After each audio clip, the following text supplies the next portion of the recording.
Thank you very much. I'd like to continue my lecture.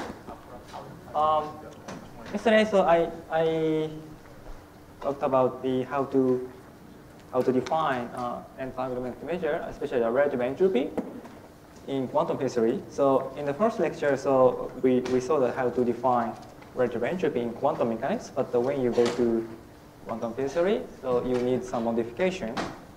And what we have seen yesterday was that, okay, basically, so you start with some axiomatic formulation of quantum theory. So okay, instead of using the density matrix, so you associate some operator algebra to some space-time region. So then, so given such an algebra, so you have several postulates. So one is some inclusion postulate. So if one of the, okay, some region is including by some larger region, so say U tilde is included in U, then the algebra of U tilde is also included in the AU. So this is because, okay, so basically, so all the measurements in the smaller space can be reproduced by the larger space. So because you have enough information about the local smaller region, and so okay, so okay, I wrote that this gives you some partial order. But what I mean is that, okay, basically you have a set of space-time regions, and then so in some cases, there are a pair of regions which are not comparable, like this. So if U and U tilde are space-like, then they cannot be compared by these types of order. So in that sense, so this relation gives you a partial order, so not a complete order. And okay, so the second postulate is also some commutativity property for space-likely separated regions. And there are more, and which I didn't write explicitly. But one of them is covariance. And also, so there are several postulates for the ground states in this framework. And so there are classifications, and there are 3 types, and also there are more final classifications. But basically, so when you talk about quantum mechanics, it is called type 1. And you always have a trace operator, and also you can use the tensor product decomposition of the Hilbert space. But the quantum field theory is known to be in the class, in the third class, so type 3. And there is no well-defined notion of trace. And so you need some modification to implement the relative entropy when you go to the quantum field theory. So, so for simplicity, so we started with the type 1 case. And so we kind of rewrite the original definition in this way. So we introduce some operator, so delta, for 2 states, psi and phi. And so this operator, so okay, yesterday I wrote it as a relative modular Hamiltonian, but it is called relative modular operator. So basically, you have 2 states, psi and phi, and so you also can define the reduced density matrices for phi and psi into the region, say A and A bar, and then so the relative modular operator can be written in this way. So and we show that. So I show that. Okay, so this is equivalent to the original definition. So at least in the type 1 case, so this definition is good. But the reason why we have to use this definition is that it's easy to handle when you go to the type 3 case. Okay. And now, so today,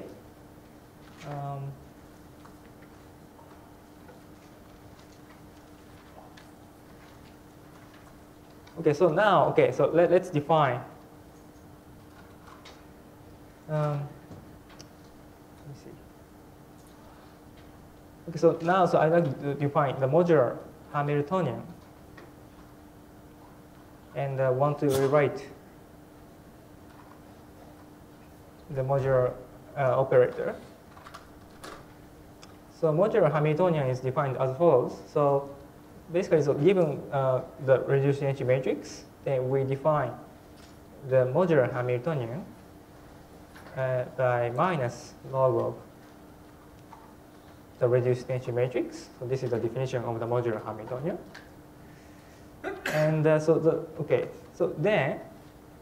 you can rewrite the relative modular operator.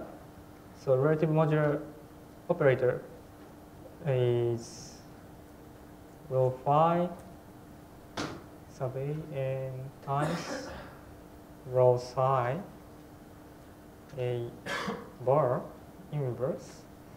So, you exponentiate the modular Hamiltonians. So this is going to be k minus k phi gamma a tensor e to the minus plus k psi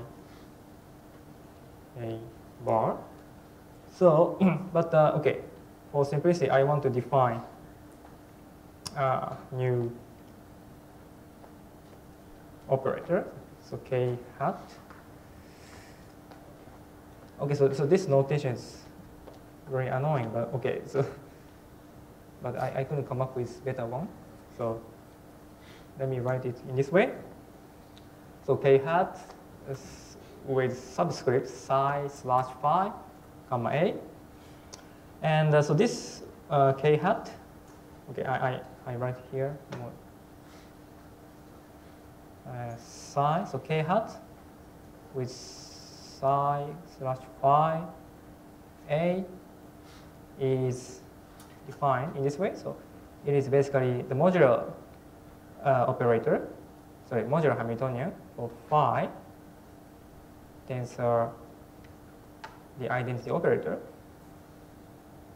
for a bar minus k psi comma a. Sorry, no, you need an identity. You need the identity. So identity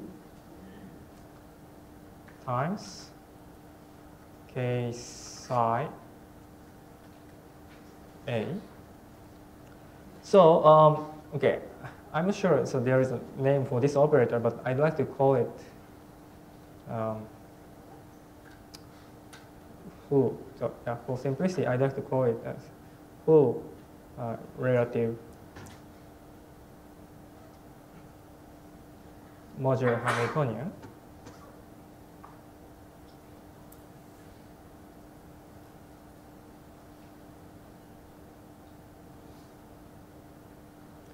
So why do you call it Hamiltonian? Is it related to some generator? That's a good question. Yeah, actually, so I will show you that, okay, in some cases, so this, modular Hamiltonian can be regarded as a physical Hamiltonian. So I will show you later, maybe in 10 minutes. But in general, could you mean something? Or? In general? Oh, well, yeah, so basically, so, okay, so when you say, okay, maybe I will show you later soon, but okay. So basically, so you regard rho A as a density matrix for the subregion.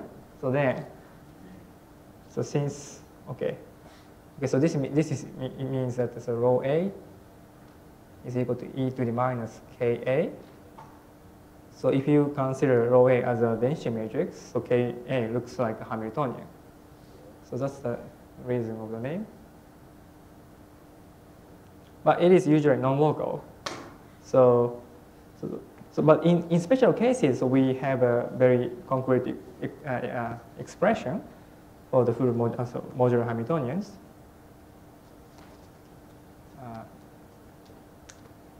Okay, is it okay?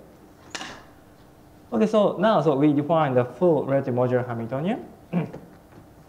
And but okay, so this notation is annoying. So I usually write it as a k phi comma a minus k psi comma a bar. Okay, so when I write it in this way, you should understand that the k phi a it acts on a, so you should you should regard it as an operator of this form.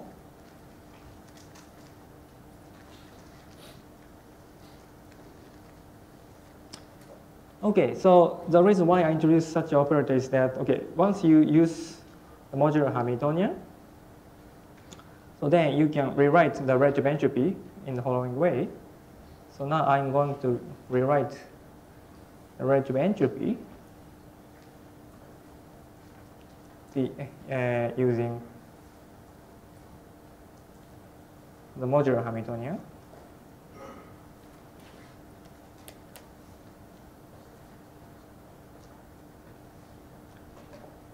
So let's just consider, say, the relative entropy between rho and sigma, two states. And now, so let me remind you the definition. So it is a trace of rho log rho minus log sigma.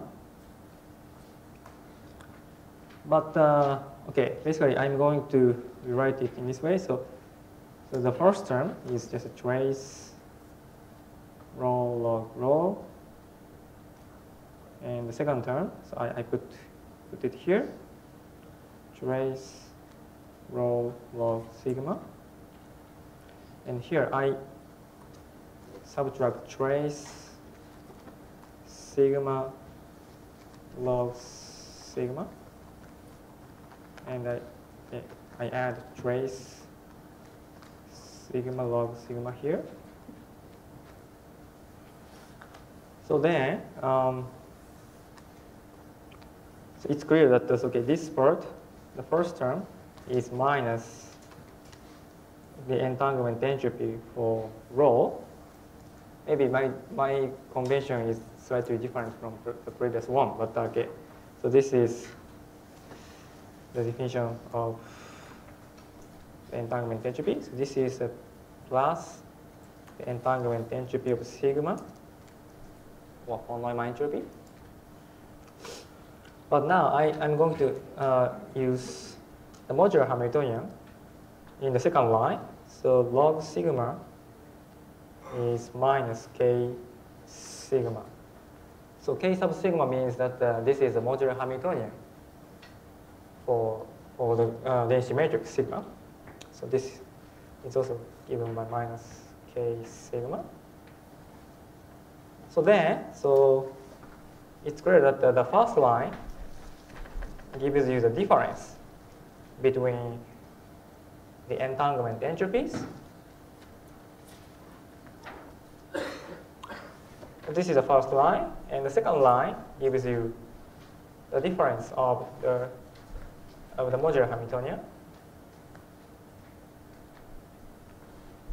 Okay, so let me rewrite. Okay, let me write them again in the next page. Okay, so can I move to the next page? Okay. So what I did was that, okay, basically, so I rewrite the relative entropy in this way, and so delta S means the entanglement entropy of rho minus entropy of sigma, and the delta K means trace of rho k sigma minus trace of sigma k sigma. Okay, so basically, so the second line it gives you the difference of the bev of the modular Hamiltonian. Okay, So then, basically, this is kind of mathematically rigorous equality. So the relative entropy consists of the difference of entanglement entropy and the difference of the modular Hamiltonian or sigma. Okay. So using the modular Hamiltonian, so you can basically, so modular Hamiltonian is an analog of Hamiltonian. So it is basically so this term is measures the difference of the energy between two states. On the other hand, the first term measures the difference of the entropy. And if you remember the positivity, so the relative entropy satisfies the positivity. So basically, so the positivity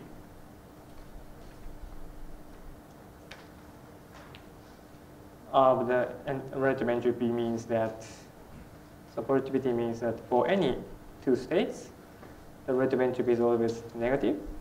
So then, so you get these types of inequality.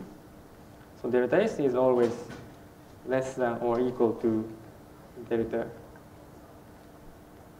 K sigma.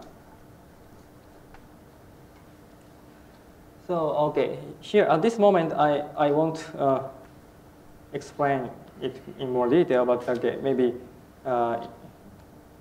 in 30 minutes or so. So I will tell you about the meaning of this inequality. So you can interpret this inequality as a so-called Bekenstein bound. So in some cases. So this is non-trivial inequalities, which will be important later. Okay, so now, we now use the positivity of the relative entropy. So now let's go to the monotonicity of the relative entropy.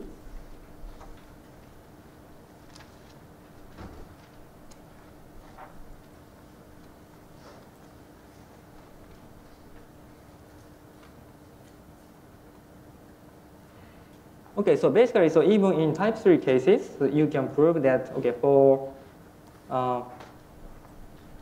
inclusion of the region, so U to U tilde, so this is the inclusion of the space-time region. This is inclusion. This is original U, and this is the subregion U tilde. So for inclusion, so this is inclusion. Then the relative entropy is also monotonic.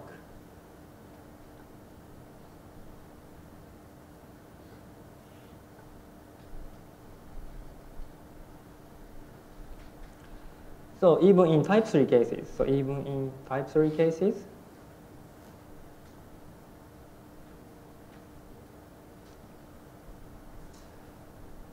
and the proof is, of course, it's a math paper, so it's not easy to read, but anyway, so it was proven by mathematicians, so we just use it as a tool. And I won't give you any the proof, but basically, so the equivalent statements of this is that, basically, if you remember the definition of the relative entropy, so we wrote it as a BEV. So this was minus psi log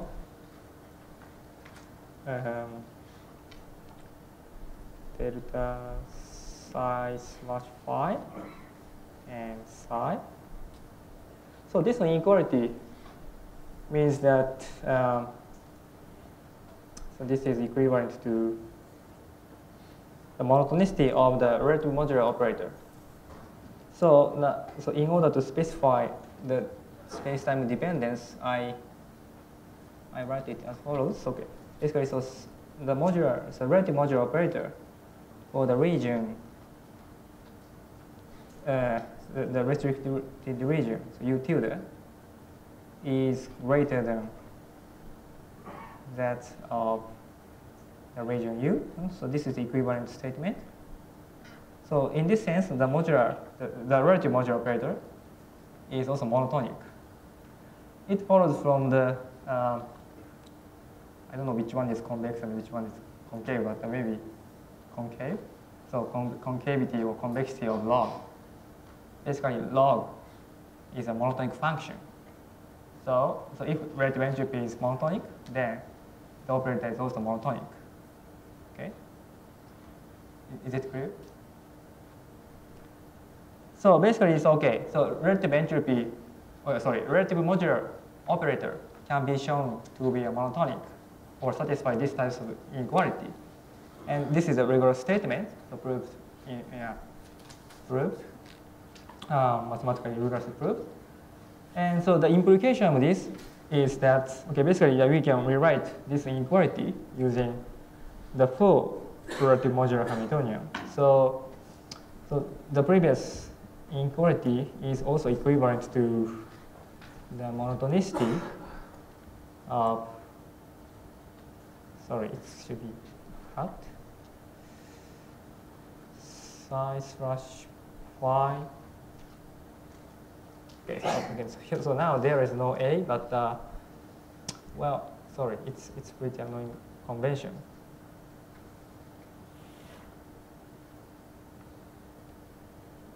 So basically, okay, the monotonicity of relative entropy implies that the full relative modular Hamiltonian is also monotonic. Okay? For U tilde.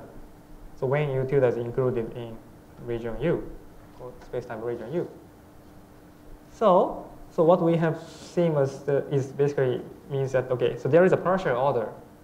Okay, so now suppose you have partial order for space-time regions, then the full relative modular Hamiltonian also obeys some order.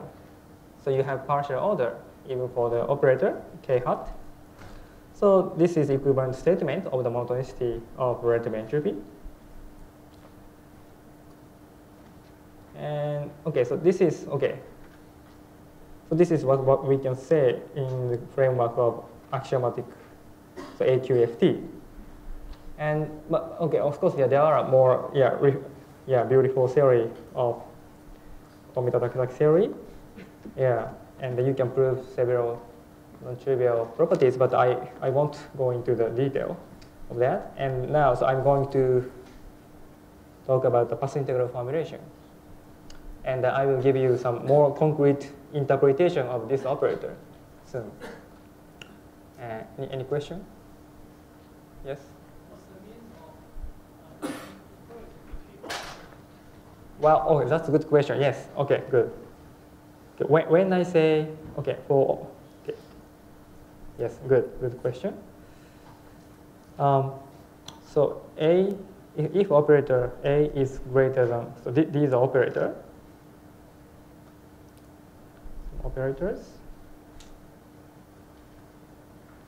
Okay, so inequalities for operators means that A minus B is non-negative operator. Non-negative means, okay, non-negative.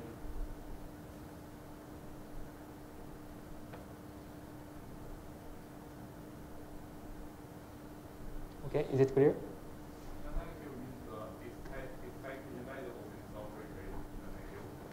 I'm sorry? Yeah. What are the definitions of non-negative operator? Non-negative operator means if you compute the value of this operator for any states, it is always non-negative. Okay, so this means that, okay, so this means that for any states, psi A minus B psi is non-negative. Is it clear? Are those two operators has to be Hermitian or not? Well, oh, yeah, good question.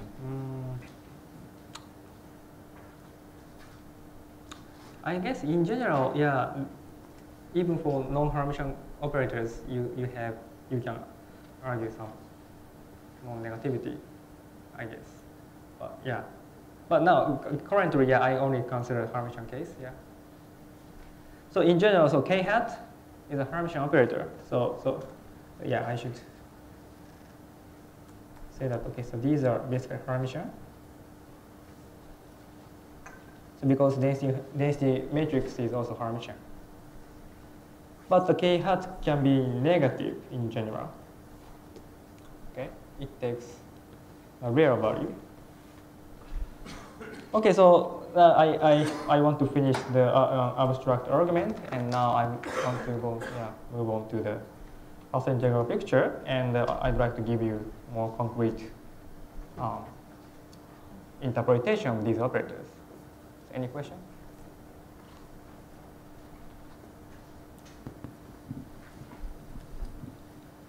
I wonder why the relative entropy for the inclusion operator case is still monotonic.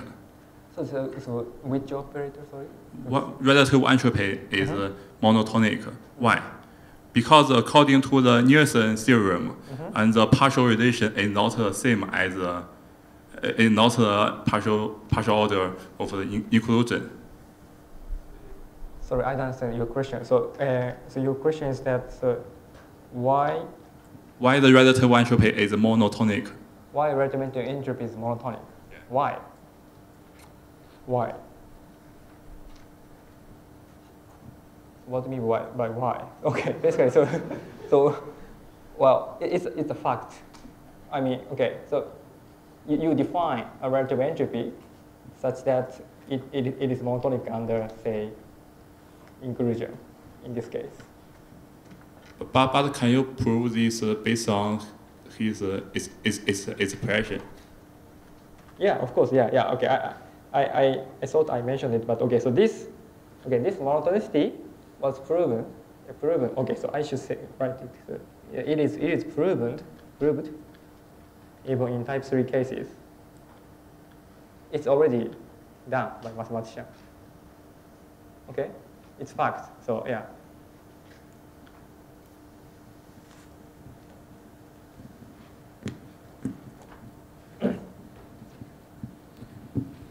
So this is just a technical question. It seems the density matrix might have 0 eigenvalues, and what do you do with them when you are taking the log of it? I see. So you are wondering when delta has a 0 eigenvalue. Yeah. Well, yeah, that's a good point. So yesterday I was also asked another student about the invertibility of the operators. Well, I guess, yeah, we assume that in general, so these operators does not have 0 eigenvalues. And that's, I guess as far as I know, in quantum theory, it's almost true in examples. But I'm not sure how to exclude such a cases in general. So when you prove something, maybe that's one of the assumptions in the proof. Okay. Okay, so I won't give you any proof of these inequalities, but if you look at the Witten's review paper, so he showed how to prove this inequality in the form of relative modular operator.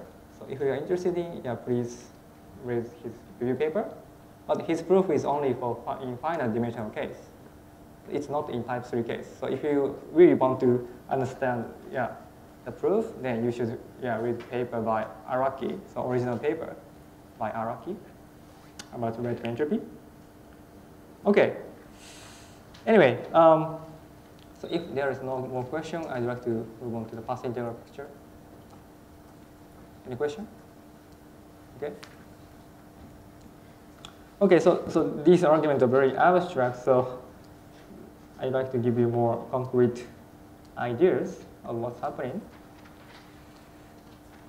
Okay, so I don't remember the numbering of my lectures, but maybe this would be 2 or 3. Maybe 2, 1, 2, 2. Maybe this. Anyway, it's path integral picture.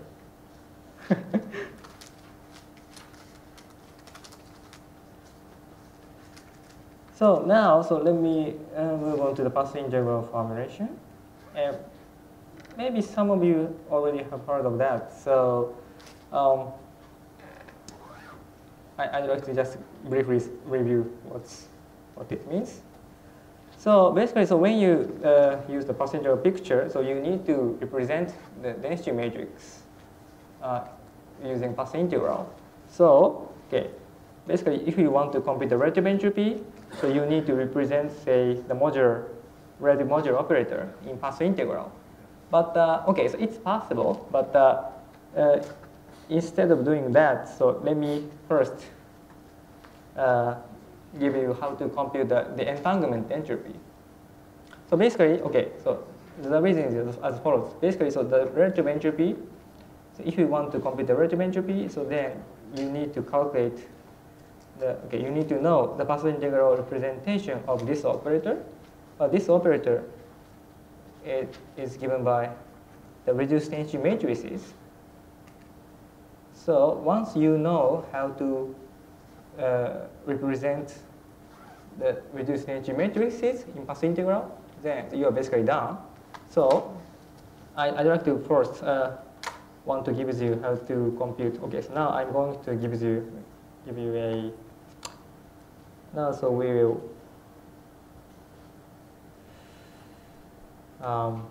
derive the path integral picture, path integral representation of the reduced density matrices.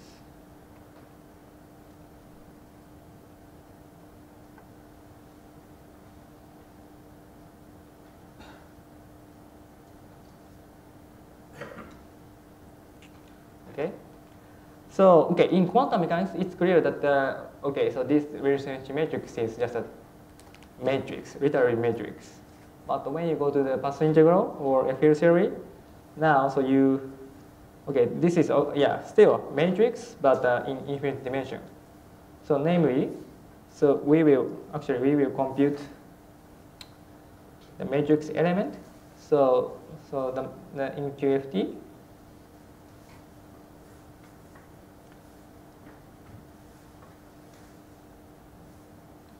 So you need to know how to represent the matrix element in the path integral form. So now, so we want to calculate these types of matrix element. So we need, okay, so what we will do is that, okay, so this is a strategy, okay. So we will first compute. Okay, so basically, so this. Okay, so we will first represent the matrix element in the path integral form.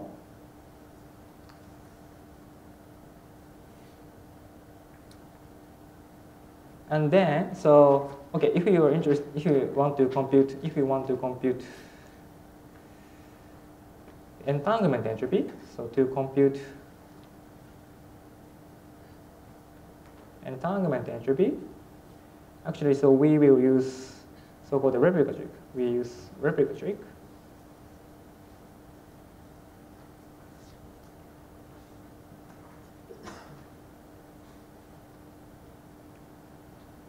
Okay, so let me explain what the replica trick is.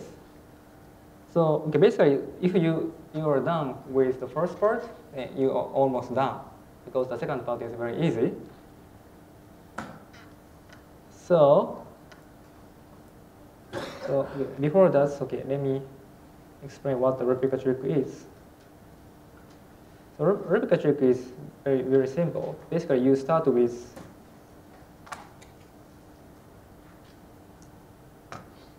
so-called the Renyi entropy.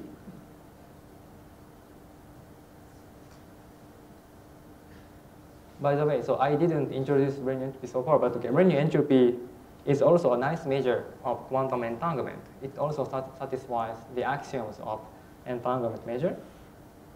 So basically, the nth Renyi entropy is defined as follows. So basically, you take a log of trace of rho to the n. Okay, so this is the definition of the Renyi entropy. So then, so you can show that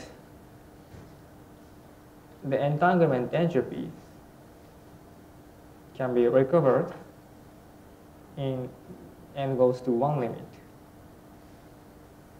So this is a simple exercise. So yeah, you need okay, yeah, it's a good question.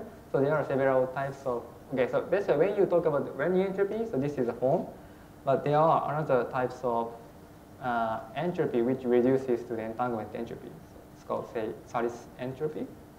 Yeah, if you remove log, then you need to subtract minus 1 from trace. Okay. But anyway, so this is a one parameter generalization of the entanglement entropy.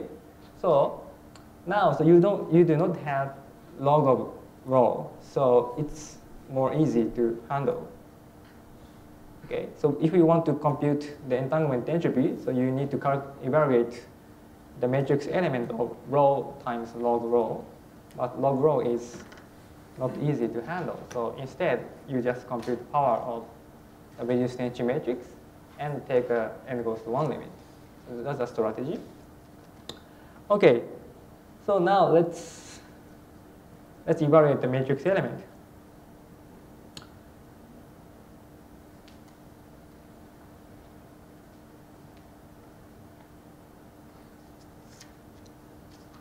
So now we want to get the Hasse integral representation of this matrix element. Okay, but okay, now I only focus on the case. Okay, so we only consider, so we will be consider, so we only consider the case such that the rho is pure states.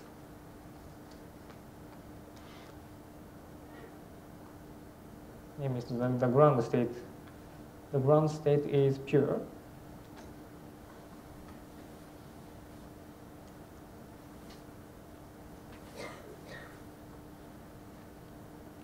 Okay, so this is for simplicity. Basically, so the total density matrix is pure, and psi is a ground state wave function, or a ground state vector. So psi is, so this psi is a ground state.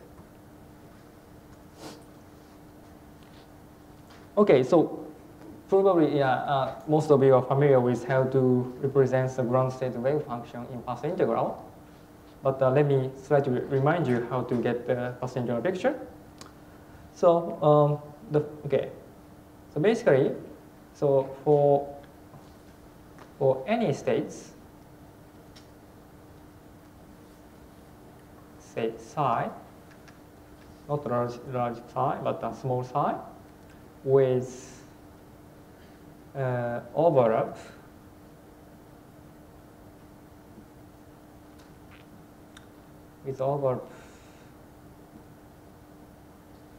between, okay, no, it's not overlap with psi. So then, so basically the ground state wave function can be, okay, basically if you act Hamiltonian time evolution on any state for a long time, so then eventually you get the ground state wave function. Okay, so now I implicitly normalize that H is a Hamiltonian. So H is a Hamiltonian, and the ground state has 0 energy. So if you wait for a long time, then eventually any state approaches to the ground state wave function. Okay, so this is kind of trivial fact. Okay, so in that sense, okay, so this exponential, so time evolution operator is a projector to the ground state wave function, and basically, okay, you know how to represent this time evolution in path integral. So in path integral,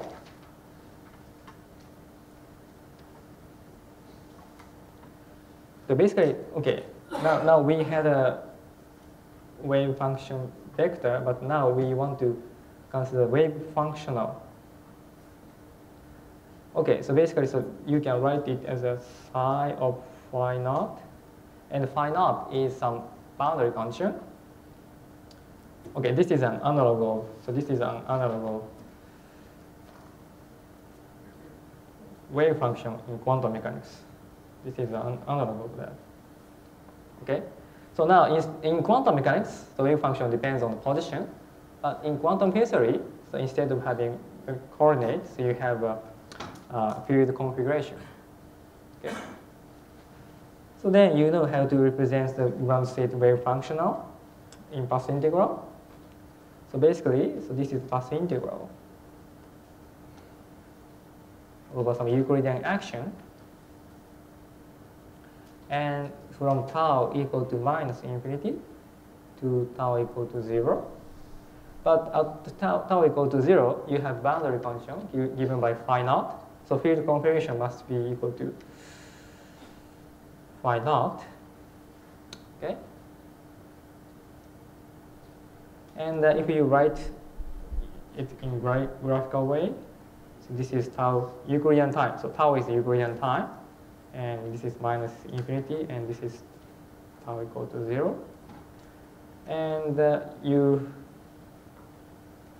have time evolution from tau equal to minus infinity to tau equal to 0. And at tau equal to 0, you have a boundary condition, phi naught, field configuration phi naught. Okay, so this is a path integral representation of the wave function. So, what we were interested in is the matrix element of the reduced nature matrix. Oh, by the way, so in this construction, so the wave function or a ground state wave function is not necessarily normalized. So we have some normalization factor. So psi is not normalized. So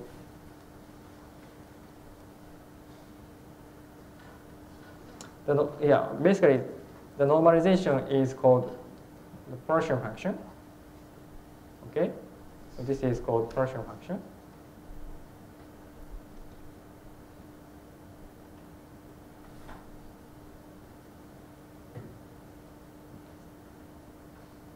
And of course, the Prussian function is a path integral over entire space. So tau equal to minus infinity to tau equal to, okay, Euclidean path integral, sorry, Euclidean partition function. So not Lorentzian. Okay, so this is a normalization factor. And so now we'd like to consider matrix element.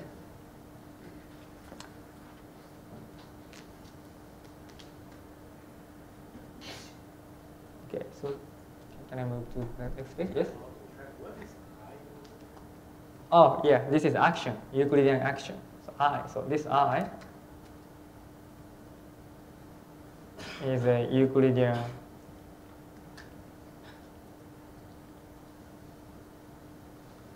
action. Okay. Yeah, you usually use S for the action, but I don't want to use S. I want to reserve S for entropy. So okay, so this is a path integral, and yeah, maybe it's very boring, but okay. So now let's move on to the. Okay, so now to compute the matrix element. So before that, let's consider. Okay, so let's take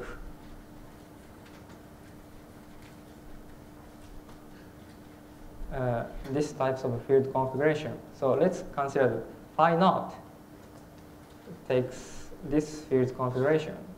So when x, okay, let's divide the space-time into two parts, A and B. And when x is in the region A, okay, basically, so we have, okay, this is, say, tau equal to 0 slice, and this is, say, spatial direction x. And for simplicity, just take half space as A, and the left side is B, region B. So when X is in the region A, we choose a field configuration phi A of X. But when X is in the region B, so we choose some boundary condition, phi B. So here you have phi B, and here you have phi A. Let's just consider such a field configuration. Okay, so okay, this is at tau equal to 0 field configuration.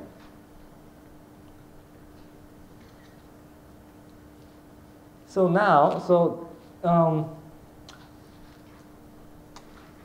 in the path integral picture, okay, maybe I should use some graphical representation. But okay, first let me give you a wave function representation. Okay, let's first consider the conjugate of the wave function. And so basically, if you choose phi naught in the previous slides, then so you can consider the wave function of this type. It is actually a conjugate of the wave functional. But anyway, so and the phi A and phi B means that you have a boundary condition of this type, But now here, so here's the trick. This is a kind of trick, or probably it can be said more rigorously, mathematically. But okay, you can just take it as some trick. So now, so we regard this wave functional as a transition amplitude. Okay, so this is a kind of definition of some new Hamiltonian, H tilde. We regard it as a transition amplitude of state phi A to state phi B. Okay, you just think of it as a definition of H tilde. So this is kind of new Hamiltonian. So what I mean by this is that, okay, in the path integral picture, so in the path integral representation, so we have, okay, so the left-hand side is the path integral from tau equal to 0 to the infinity. And maybe I should use color.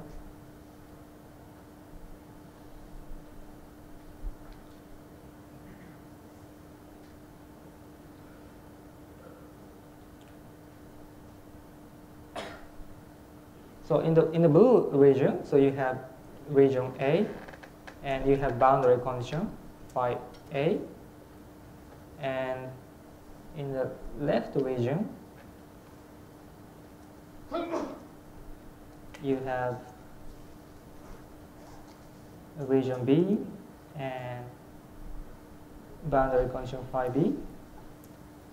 Okay, so this is the left-hand side. So it's clear. But now the right-hand side means that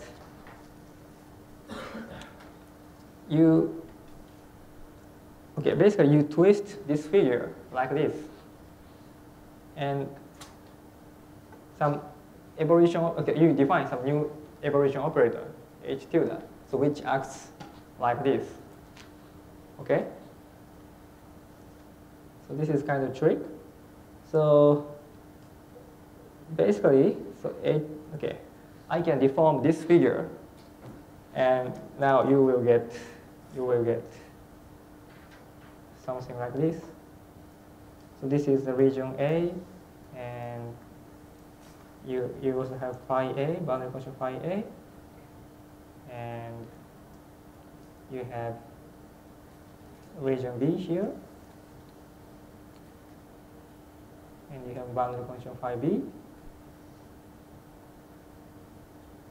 And so the shaded region is mapped to this part, and now you have a strip, and H tilde acts on this strip as a translation.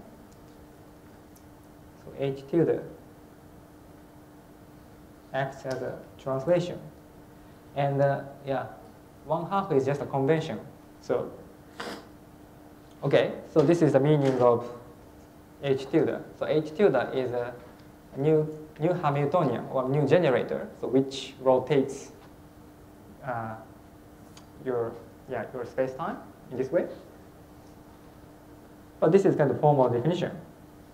And similarly, so you can represent, okay, you can define a similar, okay, you also have similar description for the conjugate of these, okay? Even for the lower pass integrals, you also have similar representation. So, okay, so far is it clear? So it's just a kind of trick. But then, so you can say is as follows. So basically, okay, so maybe you are wondering, so what's H tilde means here? And I will show you that the H tilde is nothing but the modular Hamiltonian. Okay? And okay, so let me give you the reason. Okay, so okay, I will show you. So I will show that the H tilde is equal to Ka, the modular Hamiltonian.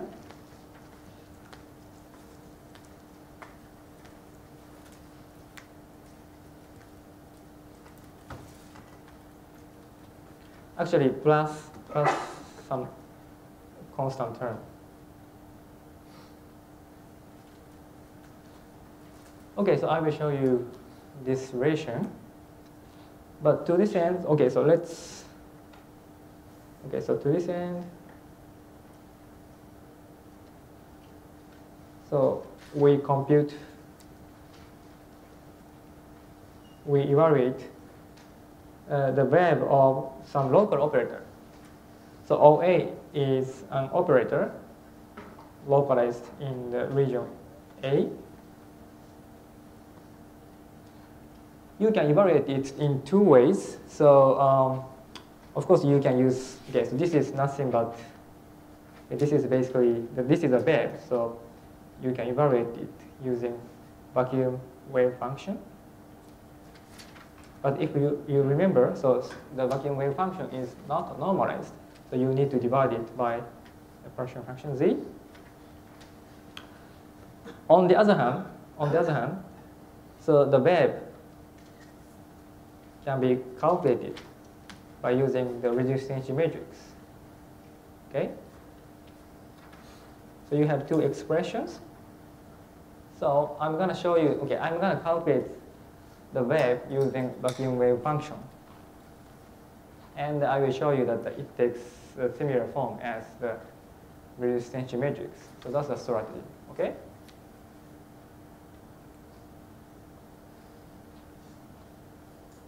Okay, any question? What happens at the boundary between A and B? Yeah, good question. Yeah. Yeah, that's actually a very good question. So especially when you treat the, say, gauge series, you have to specify the boundary condition there by yourself. And then the answer may depend on the boundary condition, the choice of the boundary condition. So Oh. could you show your previous note? Here you have, yeah. So there at the boundary, phi A must be same as phi B, right? They must be continuous at the Well, boundary. yeah. Actually, yeah, that's a physical requirement. So, right. Okay, Exactly. then how do you interpret that in terms of modular evolution in the right-hand side? That is at the left-hand side, there isn't to evolve all the way. But, Well, yeah, in simple cases, okay, yeah. In simple cases, so you can literally construct such a map. So, say, suppose you are in 2 dimensions. oh, yes. Yeah. In that case, yeah, it's clear. So once you specify the boundary condition, you have corresponding boundary condition in the right-hand side. But in general, it's not so clear. So it's, yeah. But there must be some corresponding boundary condition in the right-hand side. Yeah. Oh, yeah. So I mean, inserting the boundary operator something. Yeah. Or you can make a small hole around the boundary, and yeah. specify the boundary condition on the hole, around the hole. And then since you have a hole, so this hole is mapped to this part, for instance. Yeah. Okay, so okay, I'm gonna show you how to compute it. I'm gonna show you that. Okay, so this computation of this guy in the next.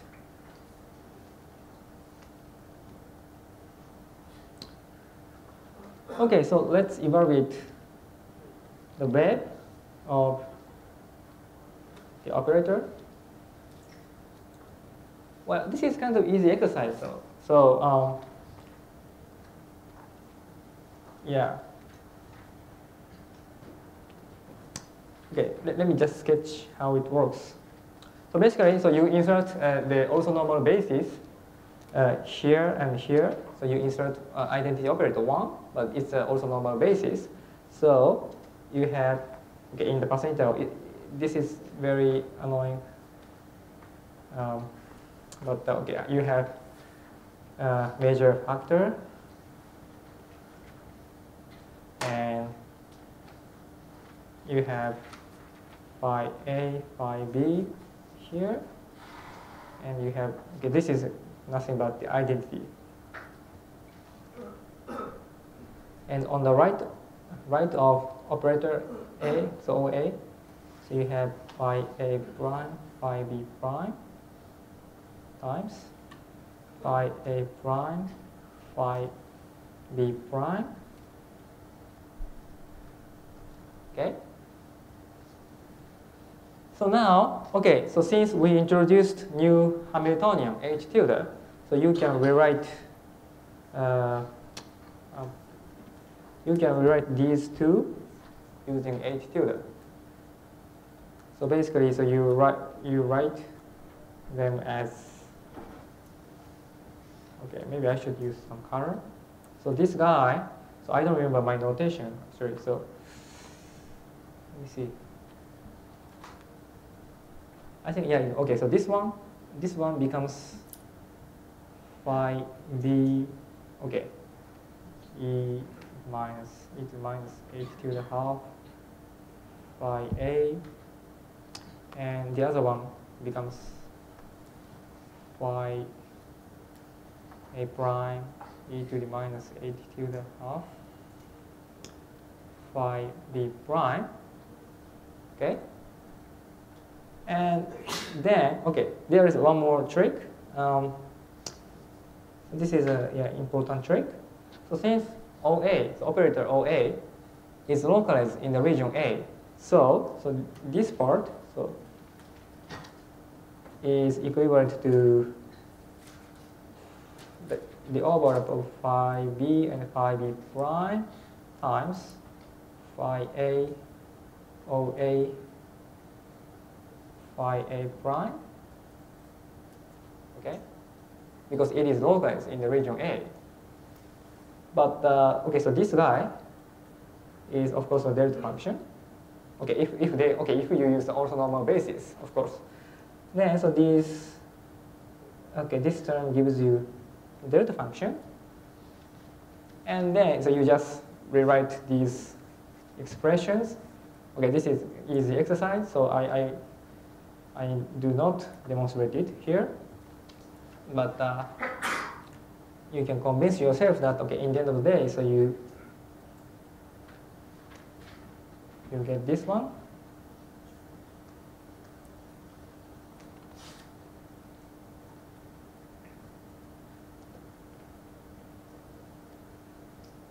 So this is the final result. Okay. And of course, so this means that, okay, in the quantum mechanical notation, so you are taking trace over A and E to the minus H tilde times OA. Okay. This is what we get. So that's why I put one half when I define H tilde. So, okay. But okay, so when you calculate the wave, okay, so there is a, okay, basically, so the left-hand side, So you have to divide the Partition function to get the back.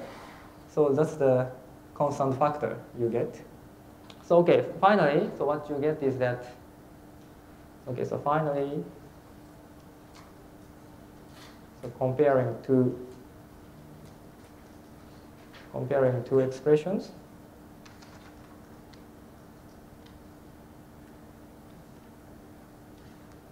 So you get that h tilde is equal to Ka minus log z. So h tilde is nothing but the modular Hamiltonian up to constant. So this is why we call the Hamiltonian here. Okay. And in very simple situations, actually, so K, so modular Hamiltonian becomes, say, okay, suppose you have flat space and you have a half space as a region A. In this case, the modular Hamiltonian is given by the Lorentz boost. So that's one of the beautiful theorems known in modular theories. Okay, I will explain it later, but yeah. In some cases, yeah, K is very well-known operator. Okay, now once we establish this relation, so it's time to calculate the matrix element.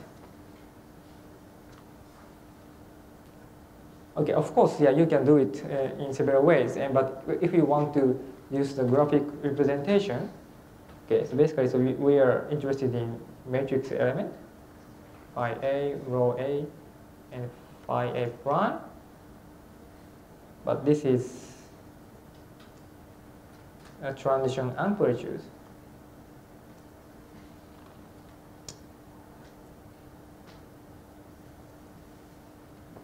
Yeah, this is equal to transition amplitude h tilde phi A prime over z. Okay. So it means that, okay, you have time evolution. Okay, so well, you have time evolution, and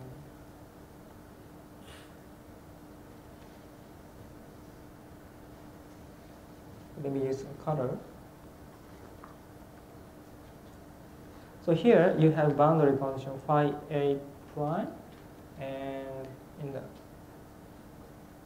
the future you have boundary condition phi A, and so there is a time evolution h tilde. So previously we have half of h tilde. So actually, yeah, it consists of two parts. Okay, so this is half of h, and this is also half of h tilde. And now, so previously, so we have already had a correspondence between the time evolution in half h tilde.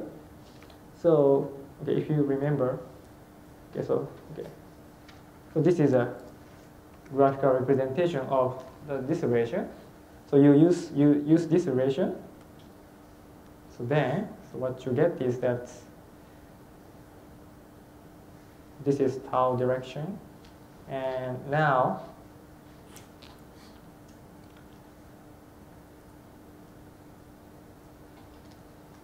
at tau equal to 0, you have some blue region, and the boundary condition is given by phi A prime. And so you time evolve for a while, and so this red dotted line becomes the red dotted line in the right side, and you have time evolution h to the half, and you also have time evolution, another time evolution by A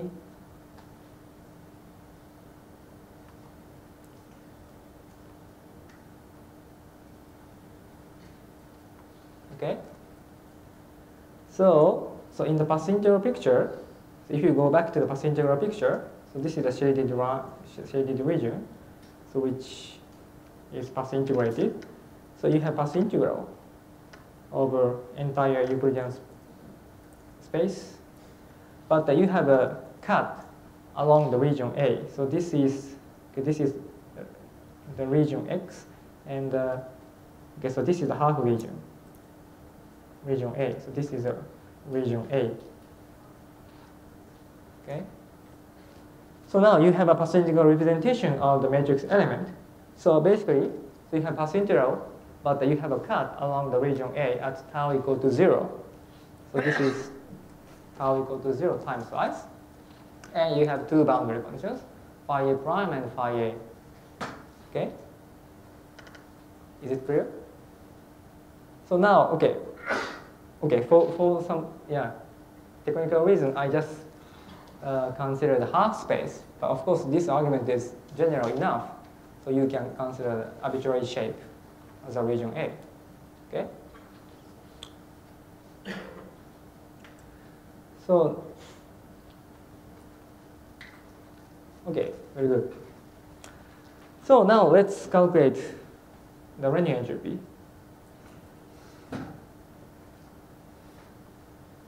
But okay, to calculate the Renyi entropy, you need to evaluate the trace of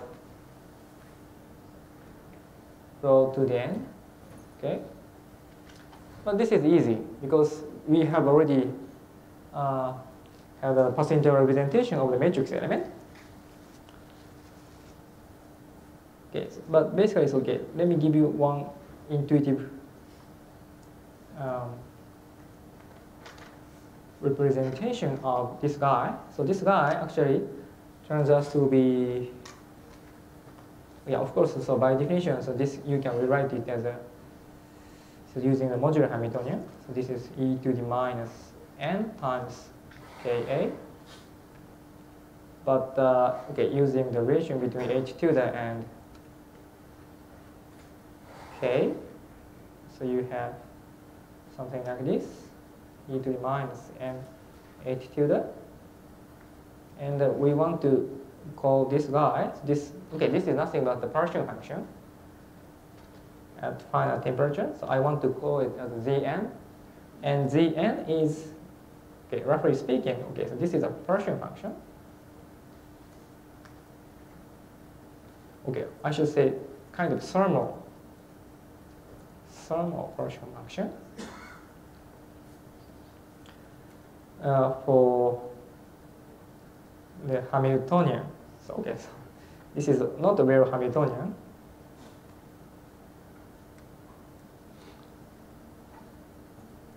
But h tilde can be regarded as a Hamiltonian. Okay, so now so you have an inverse temperature given by n. Okay, so in this sense, the Renyi entropy naturally includes some thermal partial function in its definition. Okay, so the parameter n can be interpreted as an inverse temperature. And the modular Hamiltonian, so basically h tilde is equal to the modular Hamiltonian, so h tilde can be also regarded as a thermal Hamiltonian. Thermal, or not, yeah, kind of Hamiltonian. Okay, so this is kind of intuition behind that. Okay, but okay, we know how to represent Zn, the partial function, using the path integral. So okay, let me give you. Okay, so this is just a graphical representation. Okay, trace of the Wilson matrix is given. Okay, this is a normalization factor, and you have n copies of, say, path integral sheets.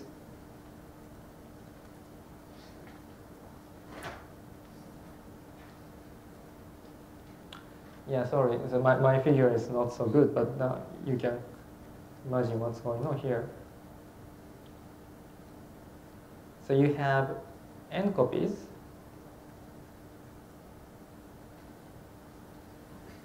and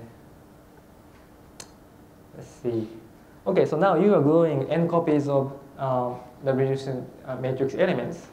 So basically the contraction of the indices correspond to the gluing of the, let's see.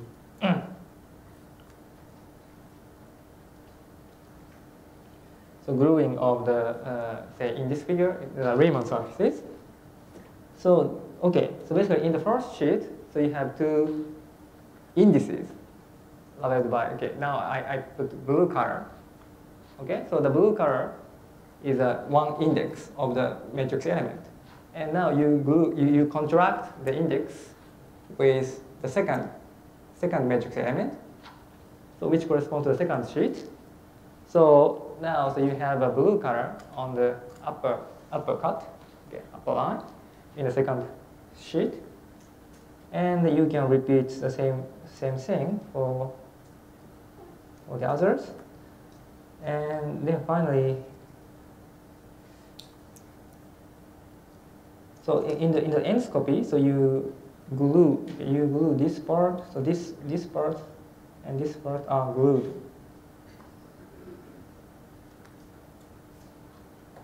So this corresponds to the trace in the end. Okay, so this is a path integral picture. So it's clear that, okay, actually, so this whole tower of the Riemann surfaces is equal to Zn, the Partition function. So Zn is a partition function, but not on the original space, but so-called n-fold cover. So Zn is a, so this is a partition function on the n-fold cover of, say, okay, if you start with, say, flat space, it should be an n-fold cover of Rd in d dimension with singularity.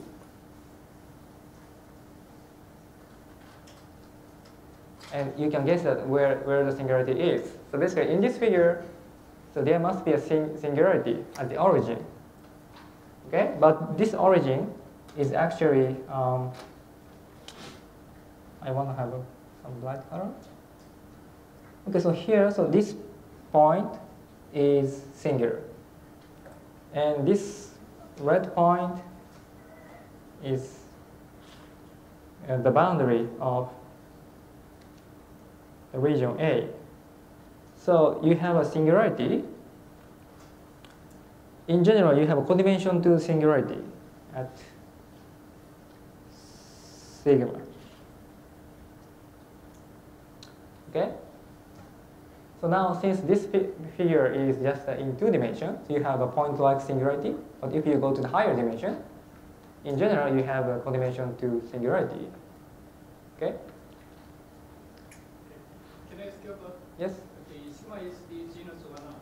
In the case of genus, so include genus or not? Genus, okay. So now, so in this picture, so I just considered the half space case. So, but in general, yeah, it becomes higher genus Riemann surfaces. Okay, that's yes, okay. Yes. You have to glue the n copies of surfaces with cat. So yeah. Okay, nice. Yeah.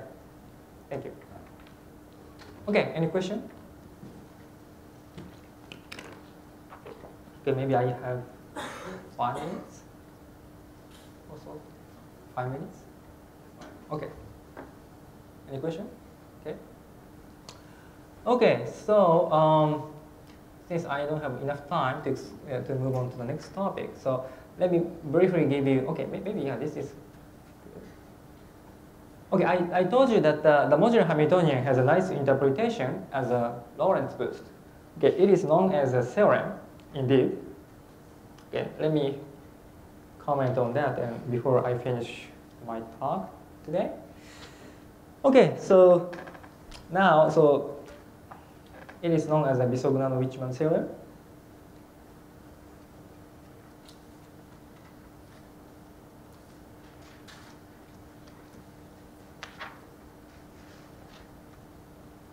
Okay, so this theorem tells you more, but okay.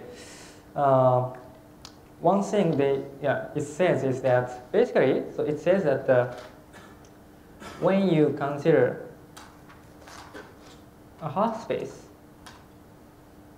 okay, here I'm talking about the Lorentzian signature. Okay, this is the Lorentzian signature setup. So this is 1 comma d minus 1. This is Lorentzian. And suppose you have, okay, you take a half space. Okay, you are interested in half space entanglement entropy. So then you can naturally write so-called the Rindler wedge. Okay, so this, okay, I need to shade it.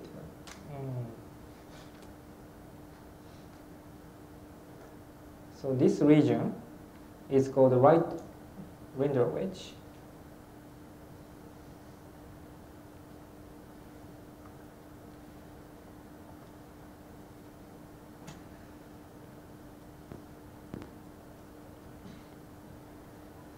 So this region called the right Rindler wedge. So basically, so the right Rindler wedge is nothing but the domain of dependence of the half space. So okay, this is equal to this is equal to domain of dependence of A. Okay, so now, so when A is a half space means that the boundary of A is just a hyperplane, 4-dimensional to hyperplane. In flat space,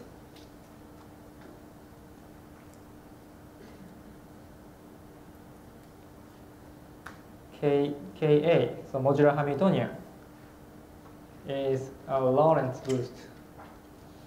Okay, I should say it's the Lorentz boost.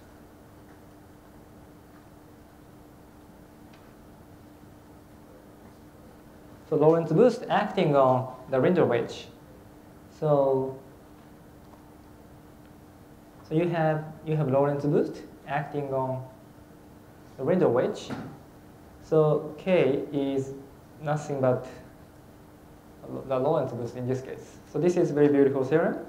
And of course, you know how to write the Lorentz boost using stress tensor.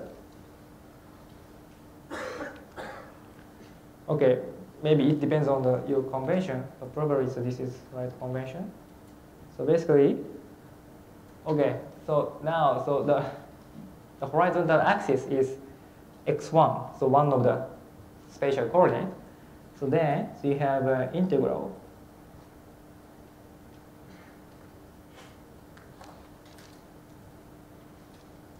integral on t equal to 0 slice. This is t equal to 0, and so you integrate it the half region, and you have x1 times t naught naught. So this is nothing but the Lorentz boost. So this is one case. We know what the modular Hamiltonian is. Okay, but once you slightly deform, say, the region, the shape of the region, you cannot find such a nice representation. Okay, so this is a very special case. Very special, and there is a few more cases. Okay, let me finish one more comment on the other cases. Okay, this is one case, and of course you can conformally map these results. Okay, now, so the region is just a half space, but if theory is conformal, then you can make use of the conformal transformation. So another example is that, so when A is a all region of, say, radius capital R in CFT on flat space. So namely, so you have a ball region A. And now then, so the domain of dependence becomes so-called causal diamond.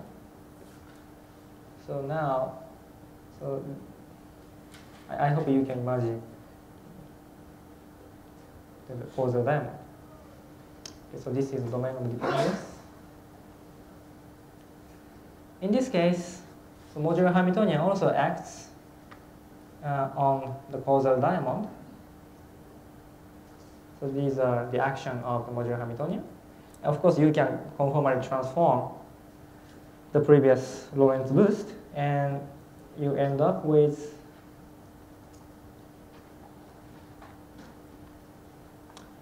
R is less than capital R.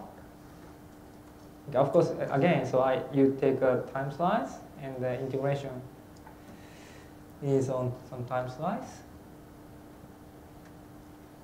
Okay.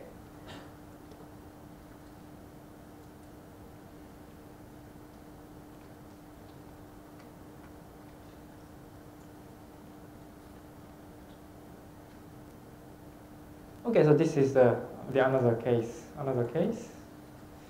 This is another case where you know of the modular Hamiltonian.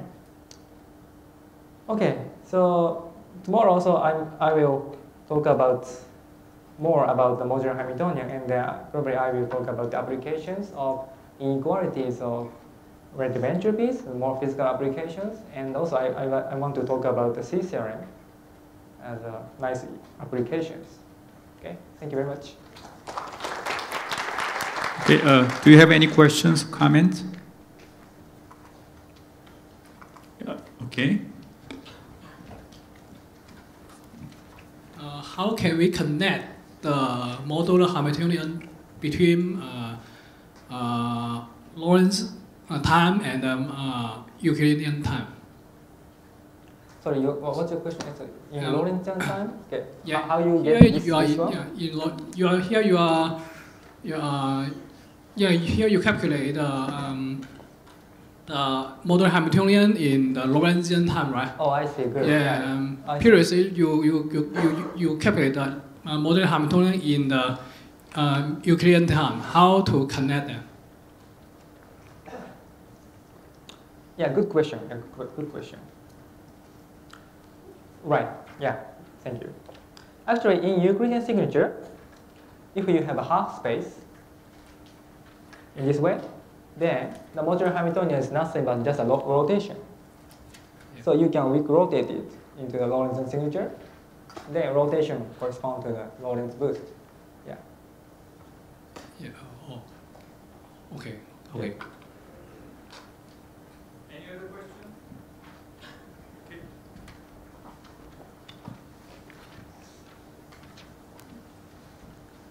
So when you perform path integral, you perform a path integral on a flat space, and if you perform a path integral in, for another geometry, then the result will change or not? Result doesn't change. Yeah. Basically, you have more general formulation. Okay. I do not assume anything about space-time here. I just use the flat. Okay, I do not assume that space-time is flat. Basically. If the space-time has some kind of a singularity or defect. Oh, singularity. Well, yeah, that's a good point. Of course, yeah, I think I assume that the space-time is regular or maybe smooth. Yeah, but I don't think there is any obstruction to have a path integral representation, even for such a irregular cases. Oh, by the way, let me comment that, okay, so now today I just used the Euclidean path integral, but there is a Lorentzian formulation, so which is beautifully explained by Mukunda's textbook, and of course his book, his papers. So yeah, there is of course the formulation in Lorentzian signature directly. Yeah. Thank you. Probably the last one.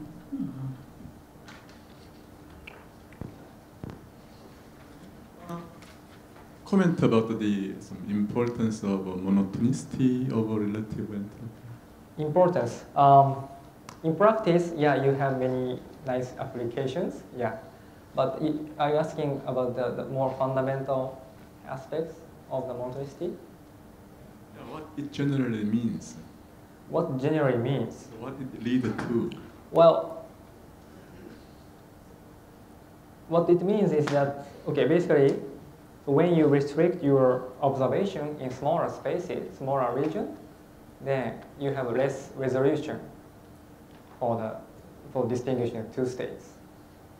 Because you have less operators you can use to diagnose these so two it states. has a very intuitive interpretation. Very intuitively, yeah. It's not the, yeah. So does it lead to some important conclusion? Important conclusion. Well, yeah. Basically, so you can set up, say, you can construct many entanglement measures, for example, from the random entropy. So it's a nice, construct. So, but I'm not sure. Yeah, I can answer to your question. Well. Okay, so let's thank.